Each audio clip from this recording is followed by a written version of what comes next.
नमस्कार, आम्रपाली किचनमध्ये तुम्हा सर्वांचं मनापासून स्वागत आहे। तर आजची रेसिपी आहे नाश्त्याला आप्पे बनवत आहे।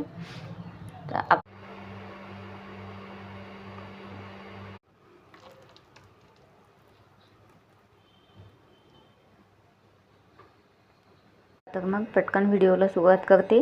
आप्याचं पीठ बनवण्यासाठी मी 1 ग्लास तांदूळ आणि या वाटीने 1 वाटी चना डाळ, 1 वाटी मूग डाळ पांढरी आणि 1 वाटीमध्ये टाकायचं साहित्य: 1 कांदा, मीठ, आलं, कोथिंबीर, मिरची, जिरे, लसूण आणि खाता सोडा। तवा गरम झालेला आहे, त्याच्यात कांदा तळून घेऊ आणि हे सगळं साहित्य मिक्सरला दळून घेऊ।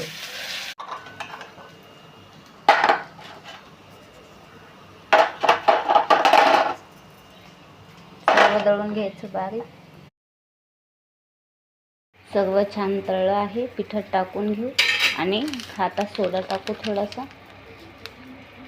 मिश्रण चांगलं मिक्स करायचं आणि इकडं आपली पात्र गरम व्हायला ठेवलं, त्याला तेल लावून घेऊ।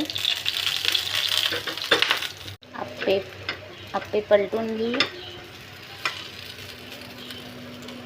बघा, काही मऊसूत आप्पे झालेले आहेत। इकडे आप्पे होत आहेत, तोपर्यंत आपण चटणी बनवून घेऊ। टोमॅटो चटणी बनवण्यासाठी 1 मोठा चमचा तेल।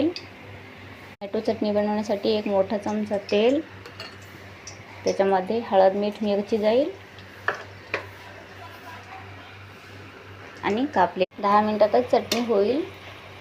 झाकण ठेवायचं। बघा, बाहेर पण कसं छान दृश्य आहे, सुंदर सकाळ आहे, नाश्त्याचे छान पदार्थ होत आहेत। टोमॅटोची चटणी पण झालेली आहे, ही थोडीशी सॉस सारखी करायची अशी।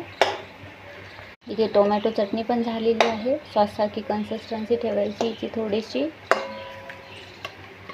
आणि इकडे आप्पे पण झालेले आहे। बोलत आता आपण चटणीचं हे सर्व आपल्याला मिक्सरला बारीक करायचं आहे।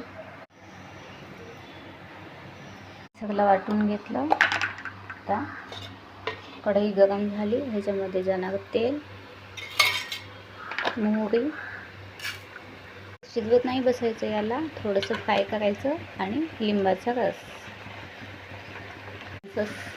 कन्सिस्टन्सी जशी आहे तशी ठेवू शकता किंवा तुम्हाला आवडल्यास मी थोडंसं पाणी टाकत आहे, आपल्या आवडीनुसार बनवा। 1.5 ग्लास पिठामध्ये एवढे सर्व आप्पे तयार होतात। चटणी तयार आहे। लाईक करा, शेअर करा, सबस्क्राईब करा आणि माझ्या इंस्टा पेजला पण फॉलो करा।